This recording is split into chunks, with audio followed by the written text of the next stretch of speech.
ನಿಮ್ಮ ಕಾಸ್ಟ್ಯೂಮ್ ಮೇಲೆ ಎಲ್ರಿಗೂ ಕಣ್ಣಿರ್ತಾ ಇತ್ತು. ಈ ಸಲ ಹೆಲ್ ಮತ್ತೆ ಹೆವನ್ ಅನ್ನುವಂತ ಕಾನ್ಸೆಪ್ಟ್ ಮೇಲೆ ಬಿಗ್ ಬಾಸ್ ಹೋಗ್ತಾ ಇದೆ. ನಿಮ್ ಕಾಸ್ಟ್ಯೂಮರ್ ಹತ್ರ ಯಾವ ತರ ಡಿಸೈನ್ ಮಾಡಕ್ಕೆ ಹೇಳಿದೀರಾ? ಬಾಳೆ ಎಲೆ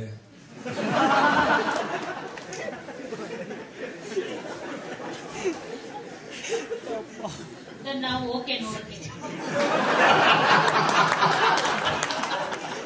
ಅದೇ thumbnails ಆಗತ್ತೀಗ. I don't know, man. I mean, luckily, whenever I come on a Saturday, ವಾರದಲ್ಲಿ ವಾರ ಗಲಾಟೆ ಆಗಿರ್ಲಿ ಏನೇ ಆಗಿರ್ಲಿ ಎವ್ರಿಥಿಂಗ್, ಬಟ್ ಆ ಕಂಟೆಸ್ಟೆಂಟ್ಸ್ ನಮಗೋಸ್ಕರ ಒಳ್ಳೆ ಚಂದಾಗಿ ಡ್ರೆಸ್ ಮಾಡ್ಕೊಂಡು ಕೂತಿರ್ತಾರೆ. So my interest comes there to just kind of inspire their man. ಅವ್ರು ಅಷ್ಟು ಟೈಮ್ ಸ್ಪೆಂಡ್ ಮಾಡ್ತಾರೆ ನನಗೋಸ್ಕರ to look good, even the men. So I like to do something for them. So costumes ಅಂತ ಬಂದಾಗ we spend some time.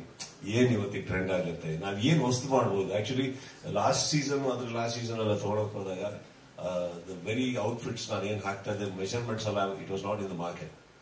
So I got it in somehow, and designers ಅವ್ರ ಪಾಪ they put in a lot of effort to make me feel nice and good.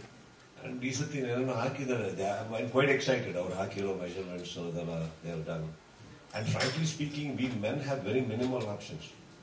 ನಿಮ್ ತರ ಅಲ್ಲ, ನಮ್ಮ ಹತ್ರ ಏನು ಇಲ್ಲ. ಜಿಪ್ ಅದೇ ಜಾಗದಲ್ಲಿ, ಬಟನ್ ಅದೇ ಜಾಗದಲ್ಲಿ, ಎಲ್ಲ ಅಲ್ಲೇ ಇರ್ತಾವ, ಏನು ಬದಲಾಗಲ್ಲ ನಮ್ದು. ಸೊ ಅಂಥದ್ರಲ್ಲೂ ಒಂದು ಕಾಸ್ಟ್ಯೂಮ್ ಅಲ್ಲಿ ಚೂರು ಆಕರ್ಷಣೆ ಬರ್ತಾ ಇದೆ. Just thankful to all my designers and probably everyone. Hi sir.